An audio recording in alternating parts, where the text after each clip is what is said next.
How do we deal with the negative whims of fate itself? That is one of the things that we will be discussing in today's video. Welcome to Strip Cover Lit, where we squeeze the bigger picture out of literature. I'm Adrian Fort, and we're here for another poetry discussion, which will appear in two separate playlists here on the channel. Number one being the poetry discussion playlist, now over 700 videos strong, and number two being the Robert Frost playlist, a playlist dedicated to poems from Robert Frost. The poem in question today is The Draft Horse by Robert Frost, and it reads as such. With a lantern that wouldn't burn, in too frail a buggy we drove, behind too heavy a horse, through a pitch-dark, limitless grove. A man came out of the trees and took our horse by the head, and reaching back to his ribs, deliberately stabbed him dead.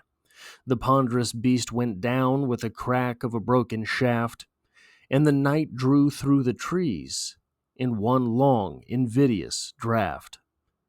The most unquestioning pair that ever accepted fate, and the least disposed to ascribe any more than we had to hate. We assumed that the man himself, or someone he knew, or someone he had to obey, wanted us to get down and walk the rest of the way. Sort of a strange poem from Frost, but what are we looking at here? With a lantern that wouldn't burn. The couple is going through the night, treacherous in its own right, and they have a lantern that wouldn't burn. They have a theory on life that they do not know if it is correct. They just have to make their way. Think we all can sort of empathize with this, not knowing our way through life, struggling through the dark whenever it feels like we don't know what it is that we're doing.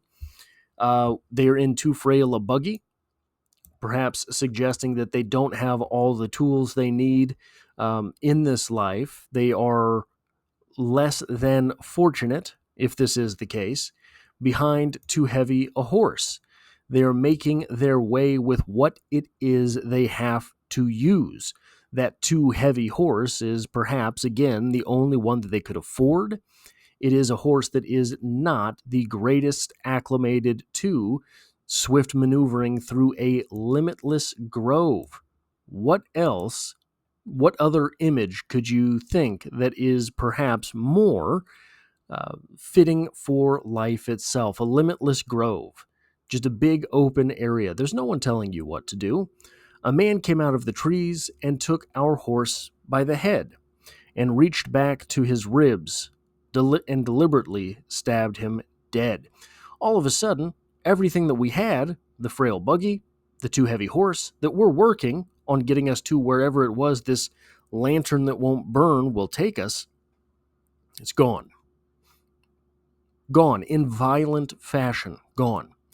The ponderous beast went down with a crack of a broken shaft, and the night drew through the trees in one long invidious draft. Now, not only are we semi-aimless, but we have no way to get to the other end of the grove. We have no way to reach the promising life that perhaps awaits us. The most unquestioning pair that ever accepted fate, and the least disposed to ascribe any more than we had to hate. Despite this misfortune at the hands of someone else, the couple does not want to say, oh, that guy hates us, that's why he's done this. He's also, presumably, disappeared back into the darkness, and we know he's willing to kill. We don't want to ascribe his actions to hate. Probably it is from the machinations of whatever world in which it is that our couple is operating. A lot of times what this gets ascribed to is the rise of something like authoritarianism. Academics talking about this poem will say that this is, and perhaps they're right, I don't know. I don't know if Frost ever talked about this poem, the rise of something like authoritarianism and the senselessness with which an authoritarian regime will say, no, you can't do this, no, you can't do that. We say so. Why? Well, because we say so. That's why. That is sort of to what it is that our couple is ascribing this action, this senseless violence, this roadblock that has suddenly been thrust upon them, that they have been in the middle of the night on their journey, thrown wayward because no one knows why. No one knows why. And then finally, we assumed that the man himself or someone he had to obey wanted us to get down and walk the rest of the way. There's two things here. Number one, that guy's still out there, right? You don't know if that guy's going to come back and decide something else is his, decide something else can't happen. But number two, the couple basically shrugs and makes their way through the darkness on foot. They have to. I think that a lot of times it is tempting when the whims of fate pop up and throw some huge roadblock in our way, that's it. That's enough. We can stop now. We have to waller in our self-misery here. And this couple, in this way, would be justified. They were already struggling. They didn't have a great buggy. They didn't have a great horse. They didn't know precisely where it was that they were going. And all of a sudden, all the things that were subpar become non servia, become without. And our couple at that point has a decision to make. Do we stay here? Well, if we stay here, not only is that guy still out there in the darkness and willing to kill, willing to take, willing perhaps to rob, not only is he still out there, he's still around us. If, on foot, eventually we get to the end of this grove, presumably he won't be. So this is sort of, in my opinion, a metaphor for the fact that we have to keep going. We have to keep struggling, even when the struggle gets worse. Even when things break down completely, even when everything is taken from us, we can either keep going, struggle about, or just accept, And this is probably always true, right? That society feels as if it has just shrugged and decided this is where we'll stop.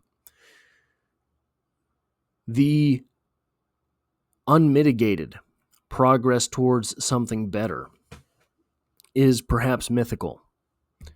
That doesn't mean that the struggle isn't worth it. That doesn't mean that the struggle is without, that the struggle is for naught. That just means that the struggle is going to be harder. The struggle is going to take longer. And remember, at the beginning of this poem, the speaker talks about a lantern that won't shine. The promise here, if there is a promise here, is that day will break. Doesn't seem much of a promise, especially not when on foot through a limitless grove with a nonsensical, violent man somewhere out there. But the day will break. The promise is that the day will break, that the end of the grove will be reached. You just have to keep walking. Everything is taken from our speaker here, from the couple in this poem. Everything is taken, robbed from this couple, except for that lantern that won't shine. It seems sort of, I think you would struggle to find any sense of fight in the wording of this poem. I think that you would struggle to find any sense of motivation in the wording of this poem. But remember the objective correlative, not in ideas, but things. The couple, from whom everything has been taken, has that last vestige stolen from them. The buggy that isn't quite fit, the horse that's not quite right. And instead of wallowing in their misery, what they do is they keep going on foot. I think that this is a metaphor for life, and there are times when we too will fall to this same decision. And the answer always has to be to keep going. That is all I have for this video. If you like or appreciate what it is that I do here, hitting a like button really does help me out, as it tells YouTube to share this video with other literature lovers if you find yourself here by chance, but not design. Literature is the only thing I talk about on this channel. There's poetry every Monday, and as always, I hope to have you back for the next one.